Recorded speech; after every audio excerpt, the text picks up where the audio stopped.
on. It's the Pete the Planner Show Hatted Edition. For some reason, I'm wearing a hat. Haven't figured it out myself.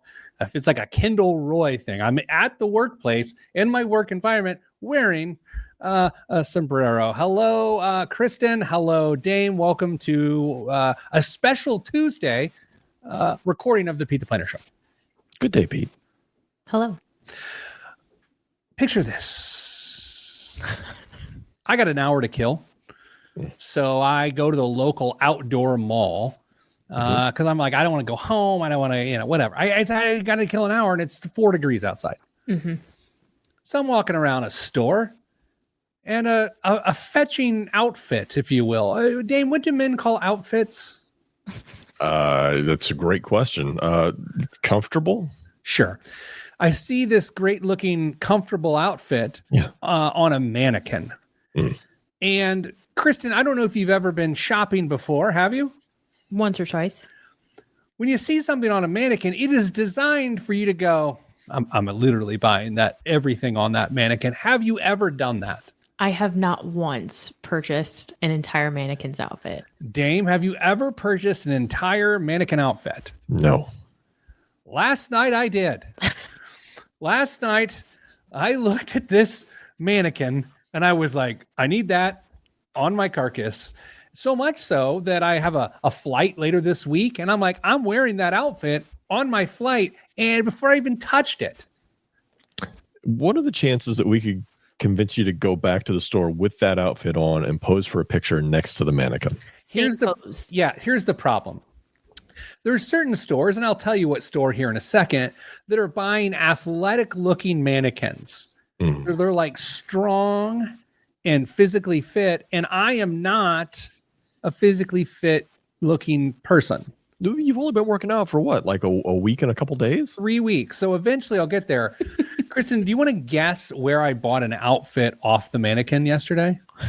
My gut reaction, I was feeling like a Lululemon vibe, but there was another brand that you started to like more than them. And I don't remember the name, but that's my guess. Dane?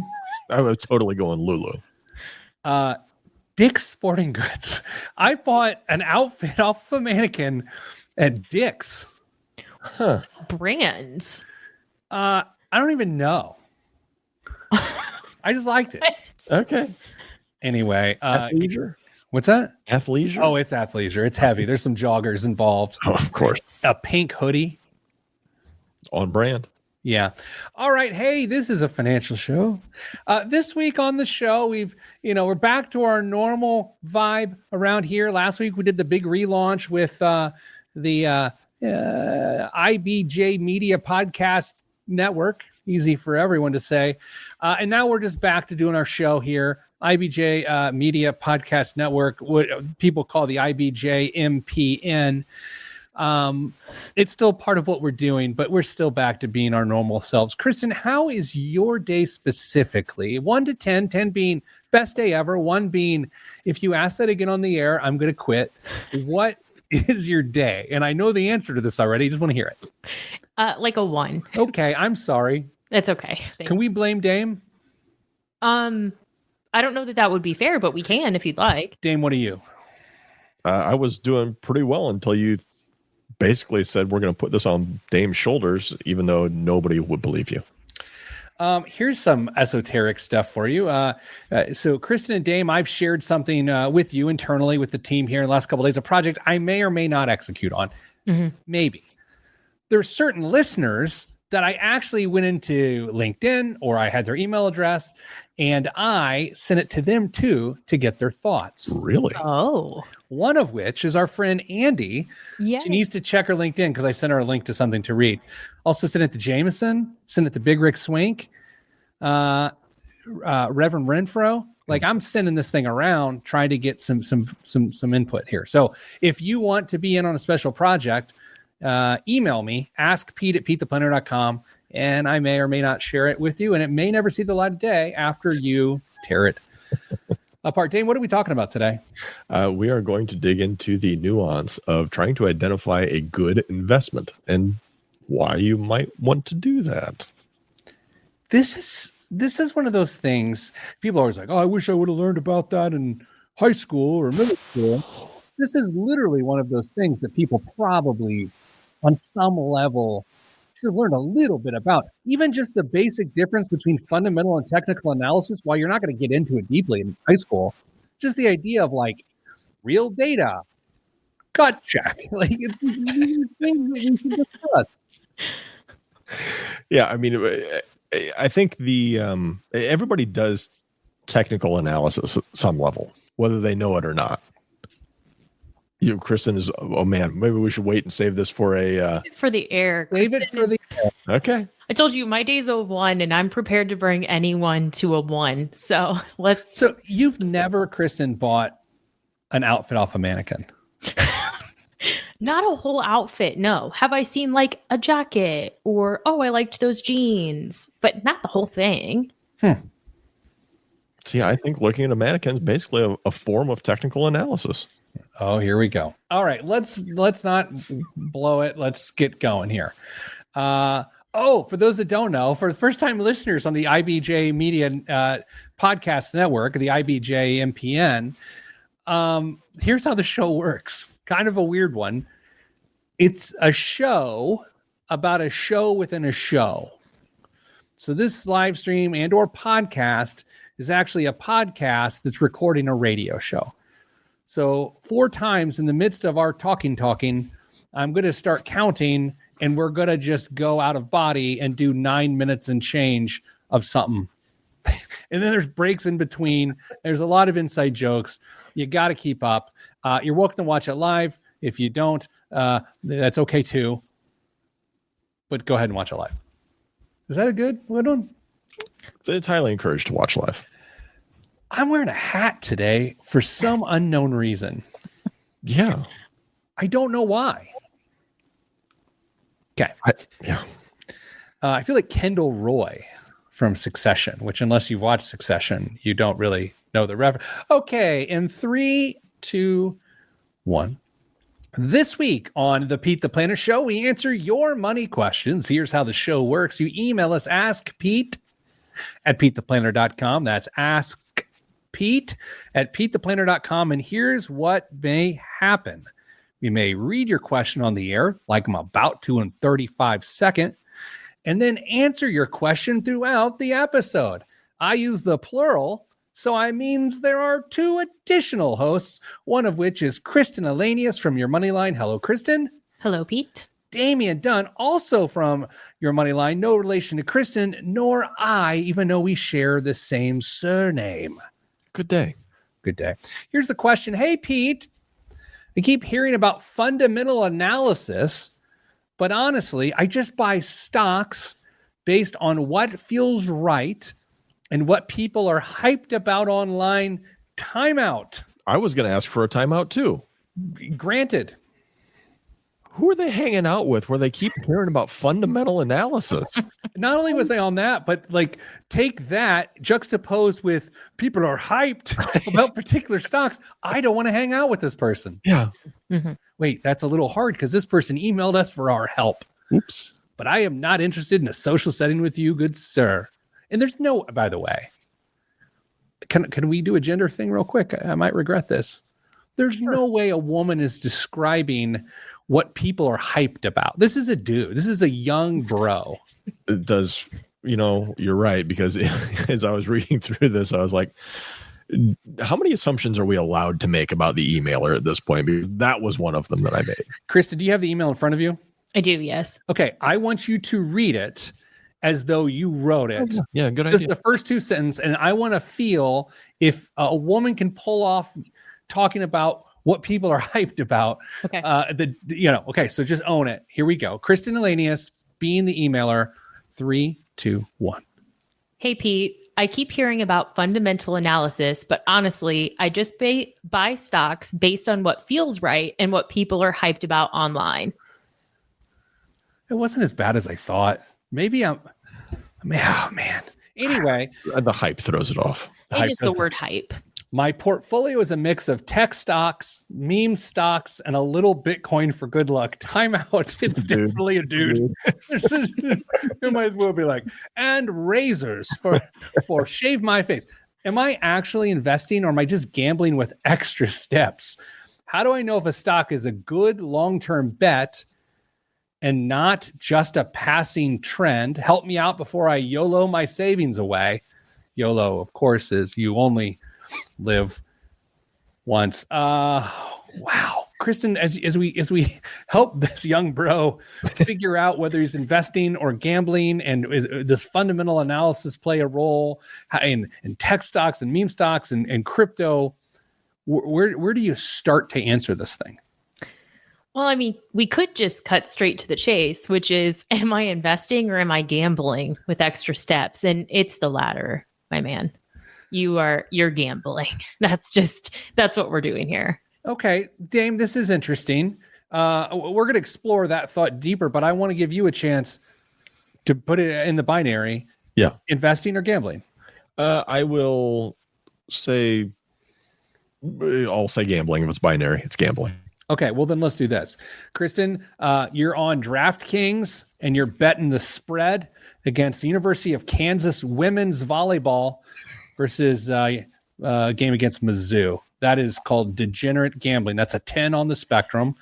1 in terms of investing is fundamental analysis. What is this? This is a strong 7.5. Damn, she's right. What do you think? I was going to say 6 to 7. Okay, so at some level, we're looking at this and we're considering the question, and it goes beyond the gambling point, Kristen. It gets to why are you doing it this way, emailer? Why are you just looking at trends and vibes and hype to make investment decisions? Yeah, that's exactly where my head goes. Is like, one, how much time are we investing in like surfing Reddit for, what was that guy's name? They got Thundernuts. Yes. Something like that. Yeah. Wasn't it? It was Thunder Kitty. Roaring Kitty. Yes. Roaring Kitty. I always miss that one. So, how much time are we spending scouring Reddit looking for meme stocks? How much time are we spending doing these things? And to what end? Like, what do we actually stand to gain here? What have we gained in the past? Yeah, I mean, buying individual stocks, okay. I think that's perfectly reasonable if you've got a good foundation set up. And I don't think you start with buying individual stocks unless, Pete, I know you in the past have tried to teach your kids, use an educational tool to try and make sure that they understand the ups and the downs and how markets work. But if you are a young bro, in this case, let's start with some foundational stuff. Let's build up some good savings habits, make some good picks with broad allocation mutual funds or ETFs, and then you can start diving into some of these other individual things that you want to maybe overweight, or you just like to chase, or maybe you get really good at technical analysis and you want to try and do some short-term stuff and lose money more times than you make it. That could be a really interesting hobby for yourself as well. Do you guys remember when you first had like a alcoholic beverage, you drank it and it tasted awful? Yeah.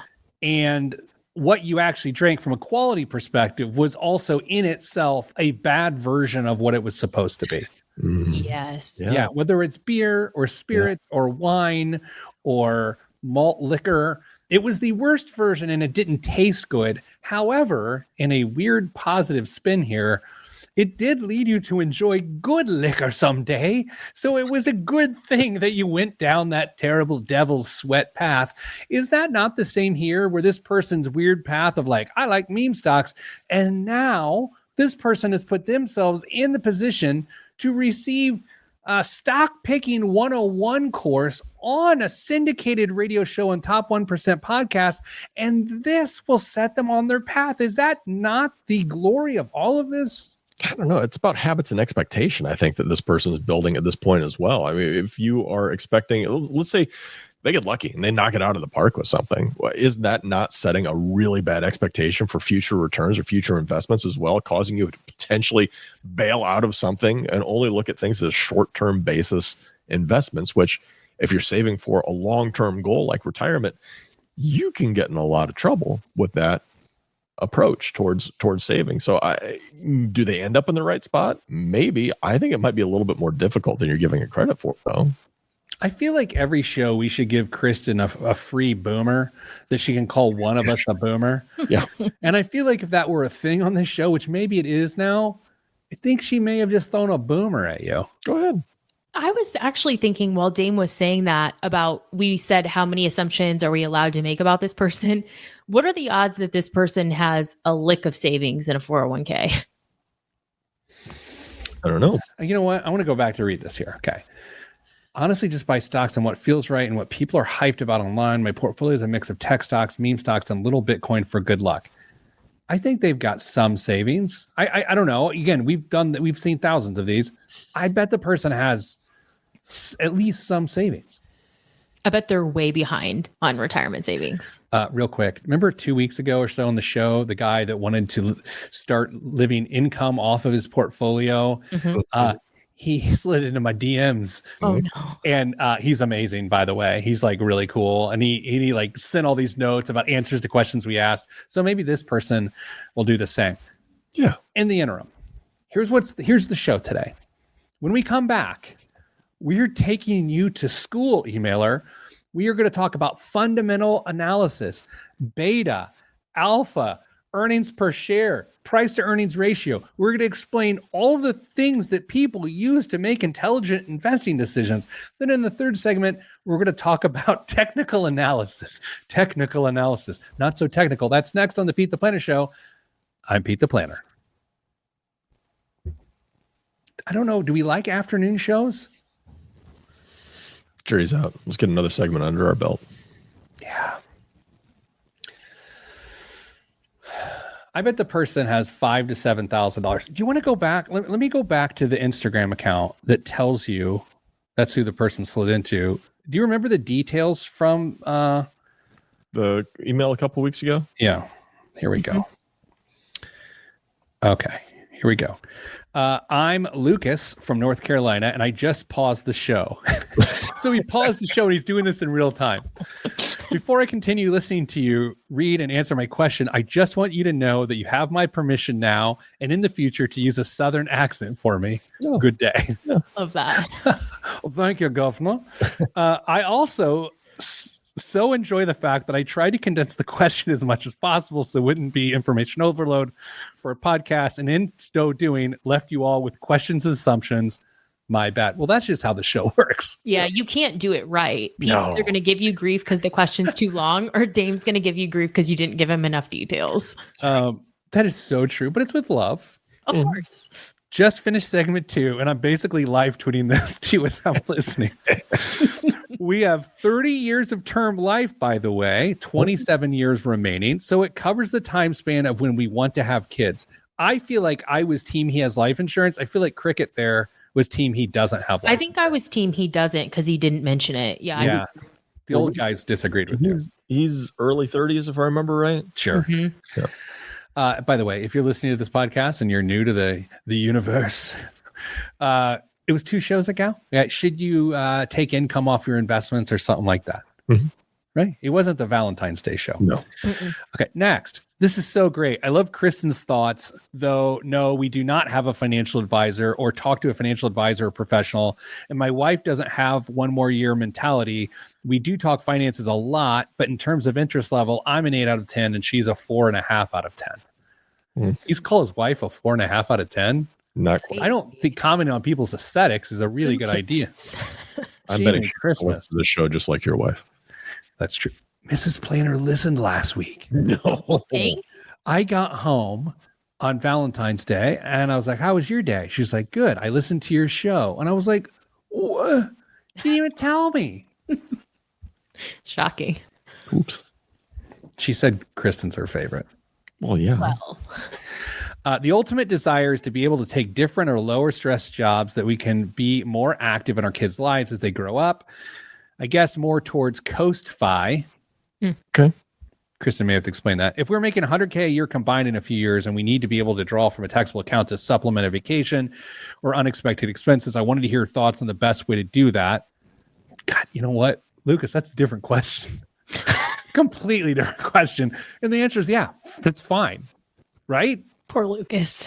Oh, man. I'll take a look at the taxable brokerage allocation from a tax efficiency standpoint. Good catch.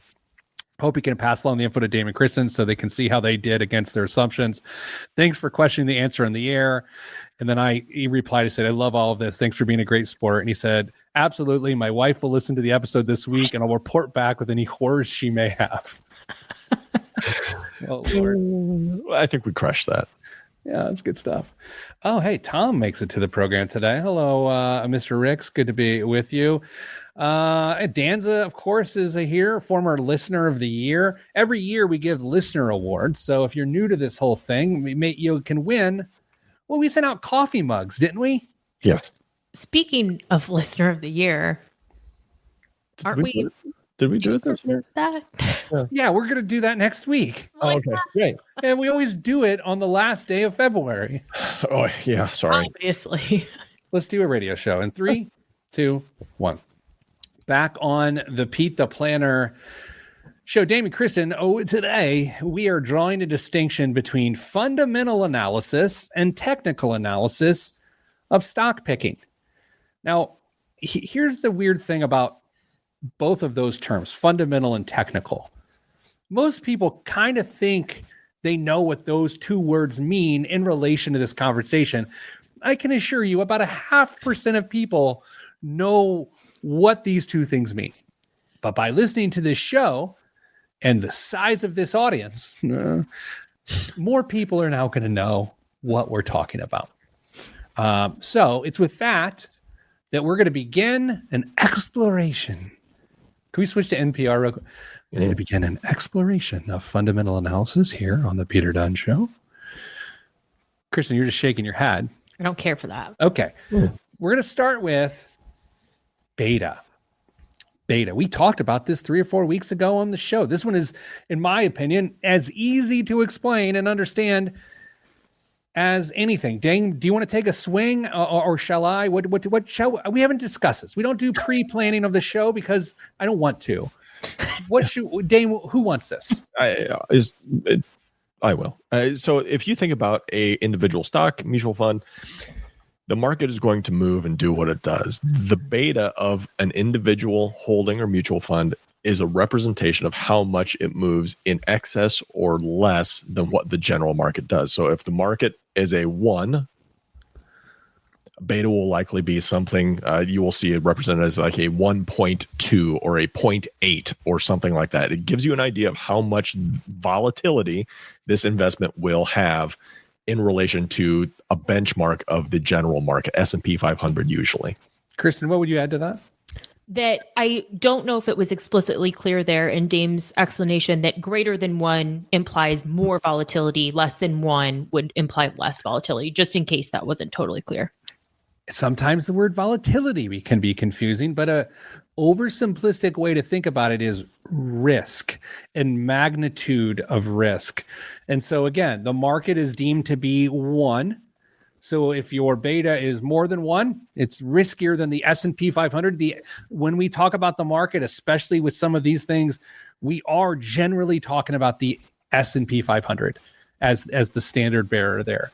If it is less than that, it is less volatile, is less risky than the S&P 500. And Dame, here's why this is applicable. Let's say you're an index investor, like a lot of people sort of start out.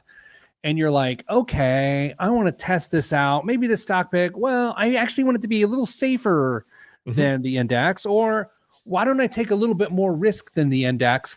And this is initially a good measure to try to understand that. I think it's incredibly informative for the novice investor who are trying to stretch their legs a little bit. Yeah, set some expectations of what you are looking for, maybe get you some insight on the future of that individual holding. Kristen, one of the basics of investing is that you have to measure the amount of risk you're taking in order to determine how much reward you may be subject to, which then brings us to alpha. Exactly. Okay? Do you want to tackle alpha? I sure can. So alpha, just as you suggested, is a measure of your risk-adjusted return. So are you, based on the amount of volatility that you're subject to, beta, that Damien just described, are you are you receiving the return that you should be based on that level of volatility, or are you underperforming based on that level of volatility? There's an analogy I like here. Alpha is like a runner in a race. Okay. Alpha is like a runner in a race. If two runners have the same speed, beta, but one finishes ahead, that's alpha. Okay, so you're taking the same level of risk, you're exerting the same level of energy, which is the same amount of risk, the same amount of beta. The person that wins is the alpha. That's alpha. So if a stock has a beta of 1.2, we just explained that, meaning it's taking theoretically 20% more risk than the market, and the market went up 10%, you'd have to then get a 20% better return of 12%. And that's important to know. That helps you understand the alpha. And if it actually went up to 15%, it has an alpha of plus 3% because it went from plus 2 to plus 5, and that is the plus 3 of net beta. If we're talking about alpha in representation or relation, I should say, to mutual funds, a lot of times people will equate alpha to manager performance. This is how good they are at picking the individual investments, bringing that allocation to fruition inside of that mutual fund. And if they can outperform the expectation, that's where the manager drives the results for the shareholders. That's the alpha. Speaking of that, going to our emailer that kind of kicked this whole thing off, that would be something really interesting for them to look at, is what is the beta of, what did they call them? Tech stocks and meme stocks and Bitcoin. That's right, bro. What's your beta? It's going to be through the roof, I would venture to guess. And you might be outperforming the market, but when you take into consideration the amount of risk that you have to take to get the returns that you might be seeing, are you actually being properly compensated for that risk that you're taking? Speaking of alpha, Rick Swink joins the live stream. Good afternoon, Rick. You guys, I don't want to jinx this here. Oh, no. This might be the most educational Pete the Planner show ever. Well, we're a segment and a half into it. I mean, like, my brain's, for the last 6 minutes, I've been pretty serious, and B, it's like a few weeks ago, and I started teaching stuff about chuturo tuna. You know? Ooh. Yeah, that was great. It's like I'm blacking out. All right, next up, earnings per share, EPS as they call it in the biz. Funny story for you here in a second. How much profit per share? So earnings per share tells you how much profit a company makes for each share of stock, and it is shown as a dollar amount, or sometimes a negative dollar amount, or sometimes a cents amount. The earnings were 32 cents per outstanding share. So if a company earns $10 million and has 5 million shares, then the earnings per share is $2 per share, Dave. Yeah, exactly right. And sometimes, I mean, you're going to see these as negative numbers potentially as well. So you have to know what you're looking for. Sometimes a negative number may not be all that scary based on what the company is trying to do and the stage of that company. Other times, a declining earnings per share might be a really bad indicator. Yeah. So the luckiest moment of my life happened involving earnings per share, and I'd like to share the story with you now. Okay. Please. You guys know, back in the day, I think before I knew either of you, I used to go on Fox Business Network a lot, and I would do like Stuart Varney's show or whoever was on at the time. And one time they asked me to do a segment that I had no business doing. It was like stock picking, right? Like, I literally have no business doing that on national television. And for some reason, I can't even tell you, it's out of body experience. For some reason, I looked at Apple's earnings per share before I went on the air. I didn't look at any other earnings per share. And I didn't send it as a talking point. Halfway through the interview, I think it was Stuart Varney, said, "And what can you tell me about Apple's earnings per share?" No. And that more, I'm not kidding. Like, this literally was the best thing that had ever happened to me. Mm-hmm. And it's also the last time I went on Fox Business, because I was like, this is reckless. Oh, it was reckless. Like, it was insane. Anywho, let's hit a couple more. Price to earnings ratio. Is the stock expensive? So you've got the price of the share and you divide that by the earnings and it should tell you. So a stock costs $50 and its earnings per share is $5. That means investors expect big future growth when the earnings per share is 20 to 30 plus. If it's 5 to 10, it's low growth. And it's with that, we take a break. I'm Pete the Planner. This is Fundamentals, Pete the Planner Show. I ran out of time myself there. Notice how we didn't do this. Yeah. God, I would have been so. How dare you? Have you guys noticed in the social clips we post from this show that when one of you are talking, I'm like looking all around? Yes. Yeah. I'm trying to stop that. Oh. I listen better when I can just stare into space, which doesn't help a marriage. Or social media clips for the show. That's fair. Dane will be making some salient point, and I'm like, yeah, literally all the time. It's wild. We have dividend yield. Oh, sorry, Mo. Go ahead. I was just going to say that's why someone should watch the show, because you miss out on those types of things when you only listen. I know. Like that. I was just checking a text. He was not paying any attention to what I just said. If you're listening to the podcast, he was checking his phone. Sorry. I'm not waiting for anything. I'm waiting for something more interesting than what you just said. Love that for me. Do you guys want to hit the other ones? Like, we could hit them quick. There's like 1, 2, 3. Let's go deep. Yeah, we've got a few more. I also want to debate Dame about technical analysis. Well, that's coming. Okay. I'm fired up. I'm ready. Now I'm going to have to listen to that too. But you don't worry. You passively listen. You'll be off checking emails or something. I might just do. For those of you listening, Pete just excluded himself from the conversation. He's just entirely put us in there. Will he come back? I don't know. We don't know. All right. I just took myself off the stage. That's empowering. That was great. Just step away. Yeah. It's your show. This hat I'm wearing, doesn't it look like I was just in Turkey to have hair implants and I'm just covering the evidence? It's giving Joe Goldberg. I don't know who Joe Goldberg is. Look it up after the show. Wait, is he like an influencer? No. Okay. Kristen, this isn't cool. I'm sorry. You know he's going to look it up now. You couldn't say just look it up after the show. It's going to from what's that show? You.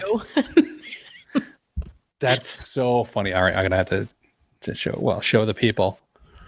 Jamie, pull it up. How about that? All right, there's Joe Goldberg. But when he's like stalking women, he always just wears this baseball cap, and somehow that like makes him invisible. So that's what. Wait, I didn't think you would take it to. You remind me of a woman stalker. I didn't say that. No, you just did. I said the hat is giving Joe Goldberg. Totally different. I sent Brian Pinkins a special project this morning too to see his thoughts. It's still a special secret project, but whatever. Dame, can you send me how to check the email password or whatever? I think you have it and I don't. Yeah, I've got it somewhere. I'll send it back to you. Or I can just forward you the emails when they come in. Yeah, I don't care. I don't need an email. Are we ready for this? Suppose. In 3, 2, 1. Back on the Pete the Planner show, talking fundamental and technical analysis. You might learn something today. So part of the way people consume the show is that they listen on the radio on the weekends, because we play on several networks on the weekends. And Dame, like right now, I would say someone's going to buy mulch, but they're going to buy like water softener salt or salt for their driveway, any salination needs they might have. And they're learning about stocks. And I think that's good for them. Yeah, I don't see any possible way somebody could get out of their car at this point. They've got to finish the episode. Especially when the next fundamental analysis metric is dividend yield. How much money do you get back? Dame, take us down the exciting path of dividend yield. Dividend yield's basically telling you how much money the company is giving you back. So let's just keep the numbers as simple as possible. If you've got a $100 stock and they pay out $5 in dividends over the course of the year, be quarterly, it's a 5% dividend. That's great. Now, what I will also say is the higher that dividend goes, chances are the more stable or less growthy. That's the word now. Less growthy. That stock is going to be. Yes, it is. Look it up. It's a CFP word, Pete. I don't have one of those. Yeah. Yeah. So, if no dividends, you're probably looking for growth in that stock. You're trying to get some accumulation. That's not the right word, but it's the one that came to mind at that point. And then if you're looking for dividends, don't expect a lot of growth on an annual basis. Kristen, did it just occur to you that Dame's just making a lot of this stuff up? I don't think so. I feel like the analogy here, you guys, that I always was taught was like dividend yield is like a rent check. You own the property and then you own the underlying asset. And then every month your tenant is paying you the rent. You've not heard that analogy was never explained to you when you were learning about investments? No. Because I don't feel like it tracks. That's why I was curious. Yeah, I don't. It sort of started to fall apart pretty quick in my head of why it doesn't work. And I feel like it's a really popular explanation, and I don't feel like it's the best one, to be honest. Yeah, Dame, a lot of like small bank stocks pay a dividend. Like I have family members that own a lot of shares of local banks, and the price doesn't fluctuate a lot, like the share price. But the dividend's consistent. And so in Dame's parlance, they're not growthy. Yeah. They are providing income. So in the investment world outside of Dame, there's growth in incomes, and so this is income. Whereas other times, if you don't have a dividend and the price is fluctuating and more importantly going up, that is a more growth or growthy oriented stock. Market capitalization. How big is a company? Why should anyone care, Chris, about the size of a company? What do we have to gain here? Yeah, I think the biggest thing when you're looking at size of a company is not always, but oftentimes that can tell us about a company's volatility. Usually when a company is small cap, meaning I think 2 billion or less, that company might be subject to a little bit more volatility versus a large cap company, which I think is 10 billion or more. We don't tend to see as big of fluctuations as companies become more established, as they have more outstanding shares, their value is more. A good example of this, probably too close to home, and I'm not sure how much I can say about this, but even your money line, which we all work for, is a privately held company. It's got a number of investors. And because we're so small, an appeal to that is our significant growth rate, right? Mm-hmm. Whereas if we're Amazon, we can't grow as fast because it's harder to move that ship, but we grow significantly faster than the Amazons of the world. Dane, let's talk about equity. Return on equity. We've got two more metrics before we go to technical analysis. Debt to equity ratio. How much debt does the company have? Why is this important? Really important to know if your company is using that debt in a meaningful, manageable way, or if it's getting out of control. Do they have a plan to take care of it in either of those two instances? So if your debt is creeping up more and more and more, that might be a big red flag that you need to pay attention to. All right. Finally, Kristen, we're going to end with you. A debt to equity ratio. Oh, no, we just did that. Sorry. No, that's it. We did it. We're done. Did it. Hey. Look at me paying attention. All right. Let's get into technical analysis then, because the emailer asked about fundamental analysis. And what we believe is this person may be doing a bad version of technical analysis. Kristen, what is technical analysis, which is in some degrees the opposite of fundamental analysis? Yeah, I think the easiest way to kind of summarize this is technical analysis is generally looking at trends, charts, and the like to try and find anomalies or to try and find opportunities to outperform the market, versus these fundamental analysis metrics that we just looked at. They are more rooted in science. Wait, so we're going art and science here? Is that what we're doing? Dame, is technical analysis an art and fundamental analysis is a science? I have a really hard time disagreeing with what she's saying. However, I think if you are a reasonable technical analysis practitioner, it can be okay for you. Fundamental analysis is built for the long term. If you are trying to hit a long-term goal, you're going to be digging into these numbers, the stuff that we just talked about, to make sure something is a good, sound, reasonable buy. Technical analysis is going to do exactly what Kristen said. You're going to look for trends, whether that's market trends, whether that's societal trends, whether that's whatever you want to apply to it. Maybe it's just a news cycle thing. Maybe it's a seasonality thing. If you can identify patterns with technical analysis, it can pay off in your own to your own benefit. The problem is sometimes as humans, we tend to see patterns where there aren't any. I'm going to get out over my skis on the air. Oh, yay. It's voodoo, man. It's like, oh, it's a candlestick. No, it's a reverse candlestick hammer banger. Like there's all these that sound like X Games snowboarding moves. Yeah. Like, oh, that's a pure candlestick play for Thor's hammer. Like I'm not making this up. These are things. Yeah.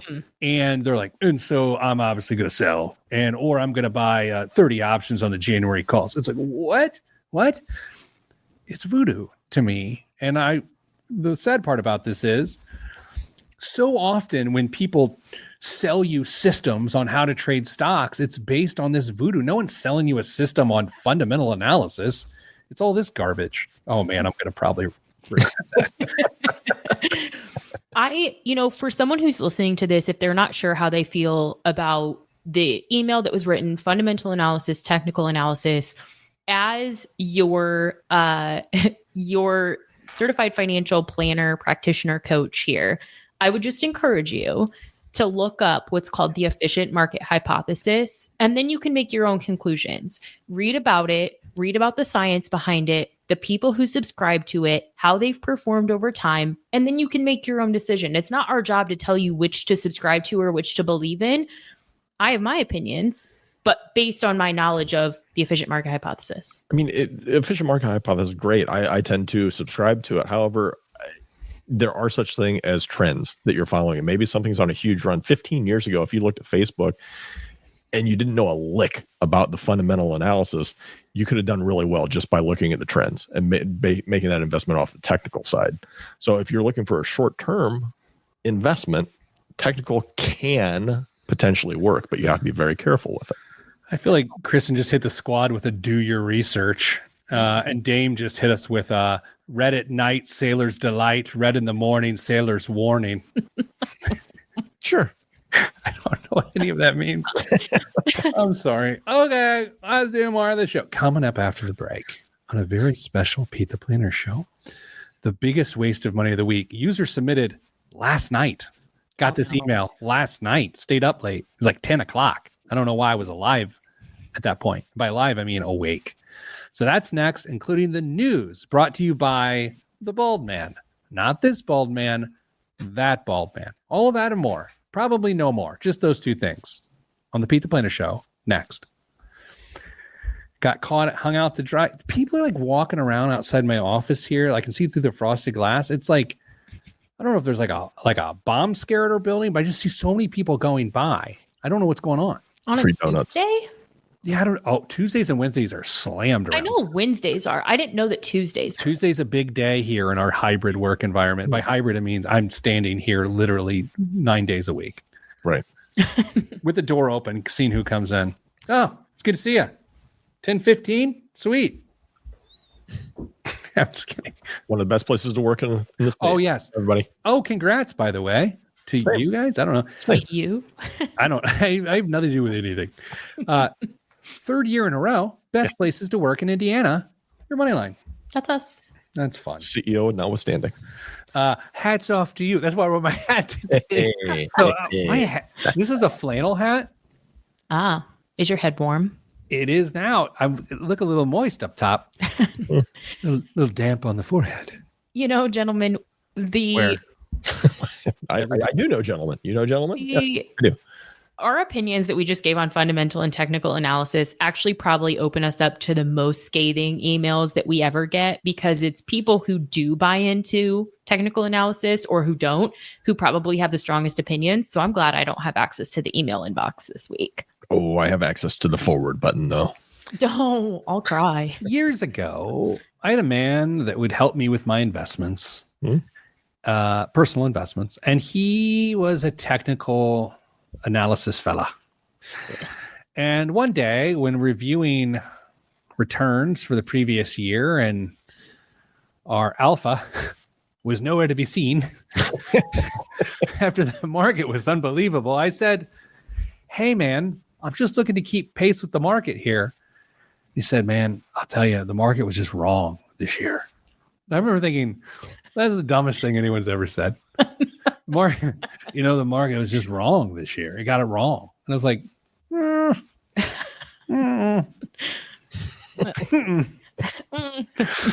didn't make sense. It was wrong.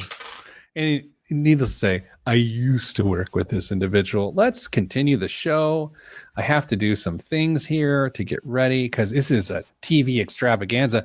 If you don't watch the podcast, I encourage you to, because what will happen is we make visual references. Kristen and Dane talk. I look off the screen. It's really visually appealing. So that's what we're doing. Okay. Oh, here we go. All right. In 3, 2, 1.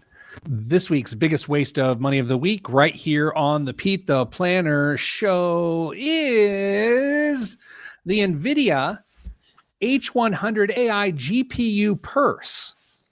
Who says tech fans can't be fashionable?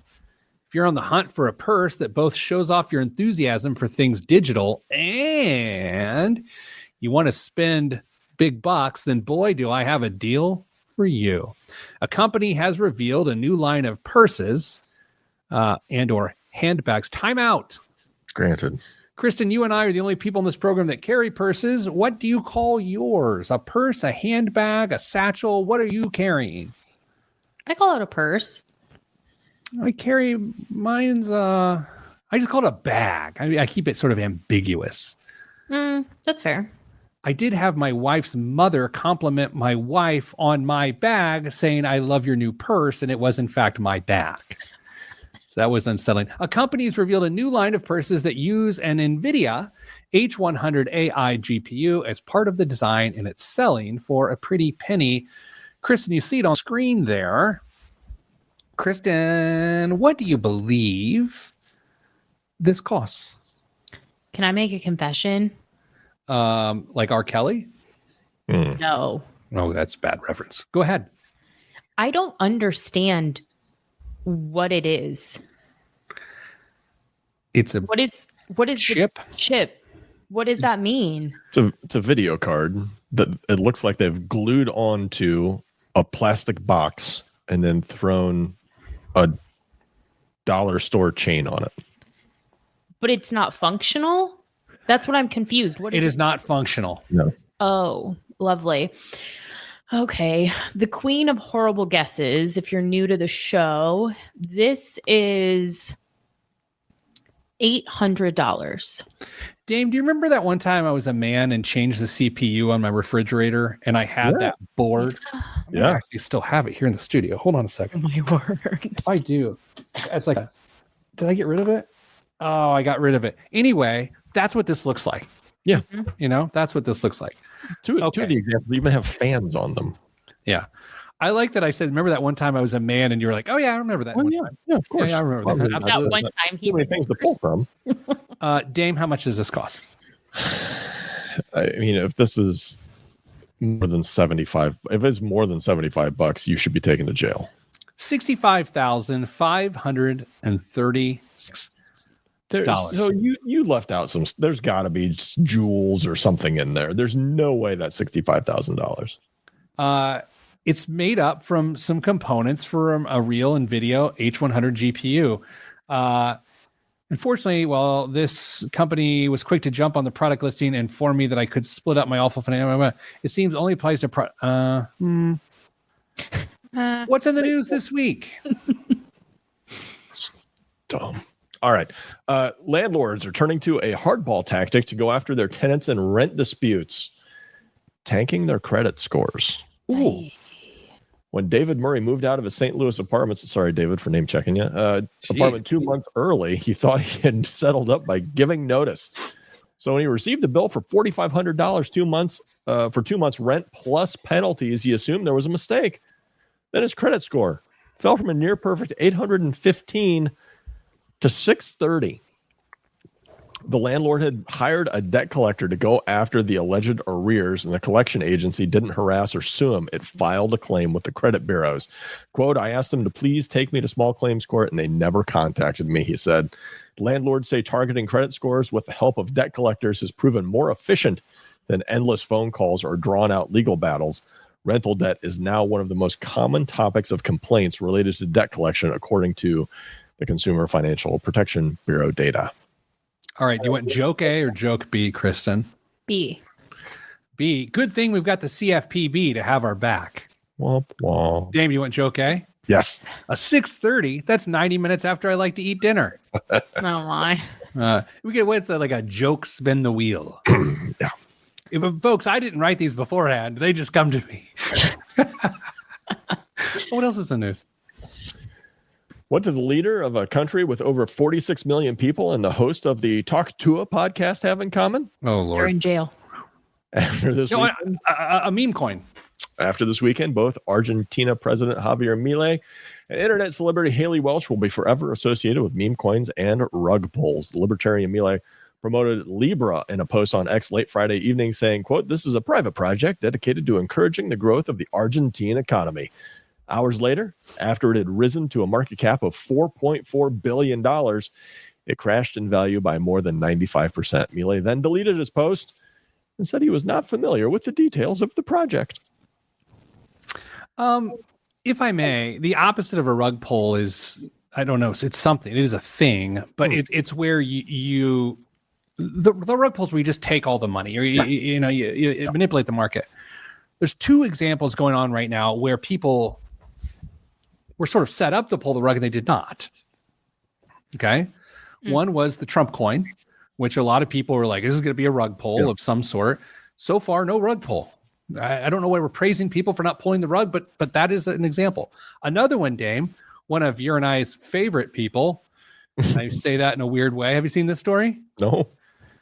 Pizza reviewer. Sports blogger aficionado. Mr. Portnoy? Mr. Portnoy has a meme coin that is like for the people. And whatever it is, the opposite of rug pulling, like it's like he was set up to pull the rug, but he didn't because it was more of like a benevolent thing. So shout out to whatever that story is that I have no details on. Boy, this is not like me. I'll have our research department get on that for next week's news. What else is in this week's news? There's one thing that Nissan leadership knows. It's the importance of a good exit strategy. Just ask Carlos Ghosn. Do you know that story, Pete? Is this where President Trump said Nissan instead of Nippon Steel at a press conference? No. Carlos, okay, those are very different. Carlos Ghosn, a former CEO of Nissan, had to flee a country by being packed in a box with holes in it by a former Army Green Beret to escape prosecution, and they had to smuggle him out of a country. Kristen, you get two options of how to be smuggled out of a country. I'm going to give you these two options. One, in a box with holes carried by your closest friends. Okay. But you can breathe.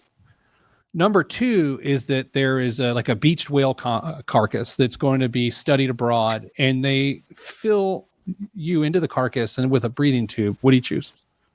The former. Okay. Just checking. That's disgusting. What? It's not on me. Back to the news. Nissan and Honda are walking away from a $60 billion merger that would have made them the world's third largest automaker.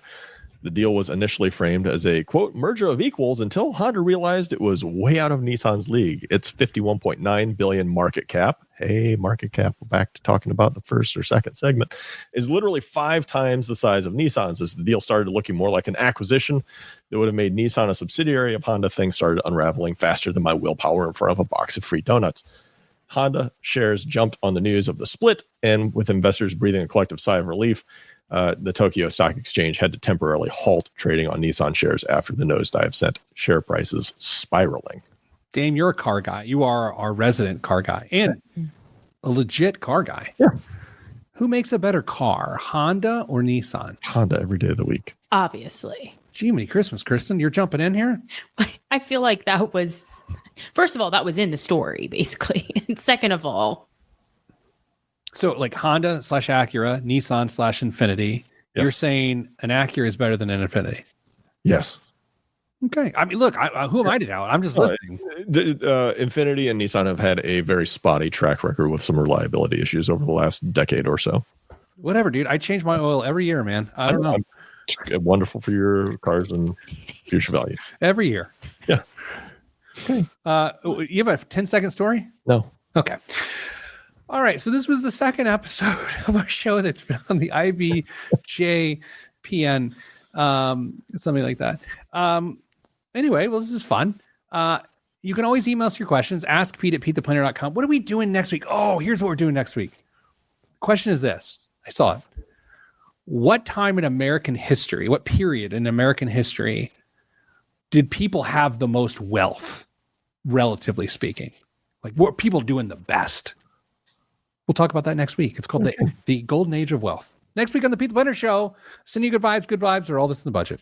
I'm Pete the Planner, who just blew by this segment by 5 seconds.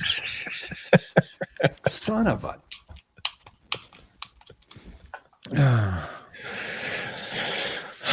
Sorry, John's not going to get some royalties for his 7 seconds of music. Johnny Cougar. Mellencamp. You guys, I think we talked about this off the air, and I said, should we talk about this on the air? I don't know if I got an answer, so let's talk about it on the air. Okay. Kristen, we all right? So it was like with the CFPB going away to some degree, a large degree. And then we've got scrutiny, appropriate and arguably inappropriate, but definitely some appropriate, of the Social Security retirement system. Mm-hmm. Okay. Again, that's all in the eye of whoever's reading the news. I think there are two protective steps that people should take, and I want to play a little game of properly reacting or overreacting. Okay. Properly reacting or overreacting, or, for extra $100, you can hit me with underreacting. Okay. So I will give the thing. You tell me if I'm underreacting properly or overreacting. In relation to the CFPB losing a lot of power, I'm telling everyone right now, especially because of that, to freeze their credit. Freeze their credit. Kristen, under properly or overreacting, tying those two things together. Do I get a follow-up, or do I just have... Yeah, go ahead. Your show. I would say over, only because in a perfect world, that was so important anyway. Like managing, knowing, taking control of your credit history, knowing what that looks like is so important. But I know people aren't doing that. So I totally understand where you're coming from in saying this is really important, because people weren't doing what I would argue they should have been doing to begin with. Does that make sense? It's fair. I would add a step to this in retrospect, was not only freeze your credit, but then consistently review your credit report, because it's some of those phantom medical debts that are going to be so problematic. Dame? I would say overreacting as well. Okay. These freezing your credit and checking your credit report should be Molly's table stakes. Fair. Okay. Second one. No, start with Dame. Dame, because of whatever is happening with Social Security right now, which we both kind of don't know, but we understand something is happening. And you would think a lot of us are excited that if there is fraud, it's potentially being sniffed out. Should people go into their Social Security account on the website? What am I, 94 years old? Maybe. On the www, should they screenshot their benefit amount and screenshot their data for prosperity's sake? It's really I've changed a lot on this over the last year, let's say, based on how we've seen some of these other programs that we've been working with at Your Money Line have shaken out. Before I would have said overreacting. I don't think it's overreacting. I maybe even make that into a regular part of your annual financial review, or however you want to do it, is take screenshots of benefits and income records as you've got as well. So I think that is a appropriate reaction. Wow. You know what, Dame, you have changed. Chris? I would agree with that. I think that you should always have your own records. You should not rely on whoever the respective overseer within our government is for any program like that. We tell people that about PSLF all the time. Keep your own records, because you just never know what might happen. And so I would say that's very appropriate. All right. That's this week's show. But before we go, I want to polarize the audience. Dame, do people's Social Security benefits go down from here? Because of this specifically? No, just do they go down? How? This is so unfair. It's entirely. It's so unfair. No. Liar. Kristen, what do you think? One word comes to mind, and I don't say it on the air. I can, but I'm scared, which is hopefully. Oh Lord. Because we can't afford it. We can't afford it. The system's going to go bankrupt. We get all the fraud taken care of. We certainly can't afford it. What just How happened much fraud here? is there? God, I started this. A ton. You did. I'm like Billy Joel. I did start the fire. No. Okay. That's all we got. Thanks for listening to this. Stay getting money.